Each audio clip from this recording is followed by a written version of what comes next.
Data entered for full-time teacher salaries should reflect the new or current school year. Enter only full-time teacher salaries.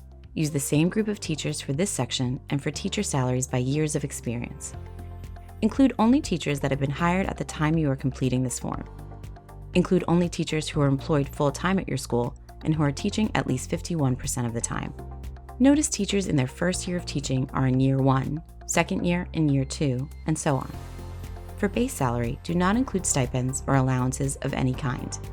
For total salary, include base salary plus any stipends for coaching, dorm duties, supervision of extracurricular activities, and stipends paid to teachers who also serve as department chairs. Do not include housing stipends or allowances.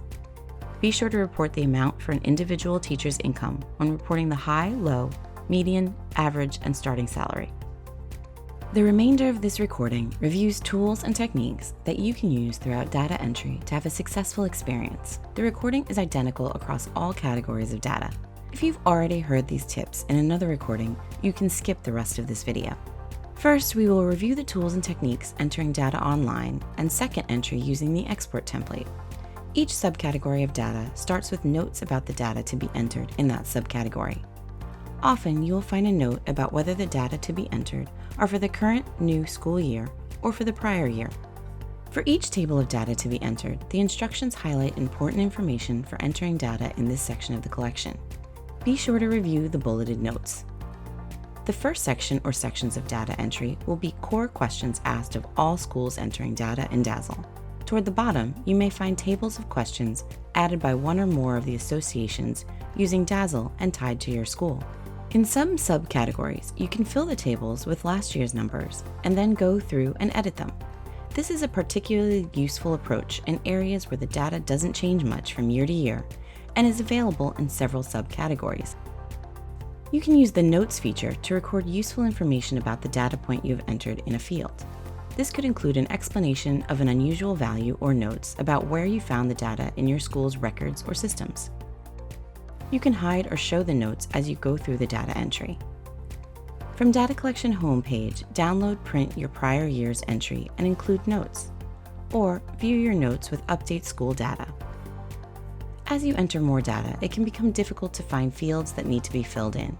Click Highlight Missing Data at the top of the page to find those fields.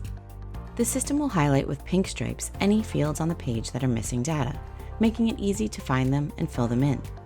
To find questions relevant to a data point, mouse over the question mark icon for that row, column, and/or section of data. Use the NA button to designate a field or group of fields as not applicable to your school. This will mark the fields as complete and will show them as such in your progress bars. Click Save or Ctrl+S often to keep your work. DASL does not automatically save the data you enter. Clicking Save or Ctrl+S will make sure that your work does not get lost if you suddenly lose your internet connection. Shaded cells are calculated by the system based on the numbers that you have entered in other fields. To make the system rerun the calculation, change one of the numbers entered and click the Save button or Ctrl+S. Be sure to click Save or Ctrl+S to save entered data. If you see Success with Alerts, be sure to review and resolve any alerts. When entering data into the Excel template, a few essentials to keep in mind are: you can use email to pass the spreadsheet from one member to another to enter data directly, or upload it to Google to share across your team. Please be sure that the only changes you make to the file are to enter information in the fields. Do not split up the file or copy pages and send them separately to various team members. The file must stay intact to properly populate the data you enter back into DASL when you upload the completed file. And remember, the person who downloads the file must be the same person who will upload the file to DASL when the time comes. Several subcategories have an instructional video to highlight important information about the data entry within that particular subcategory. Mouse over the red triangle to view instructions, definitions, and descriptions. Enter your data into the fields in each table. If copying data from another workbook, remember to paste as text and be sure to save along the way.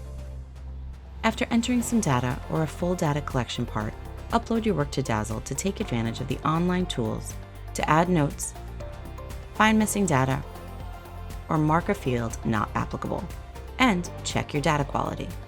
Whether entering online or after importing, take advantage of the Review Data tab in DASL to ensure quality data throughout your data entry. And be sure to click Save or Control S before you log off, and you can pick up where you left off when you log in next time.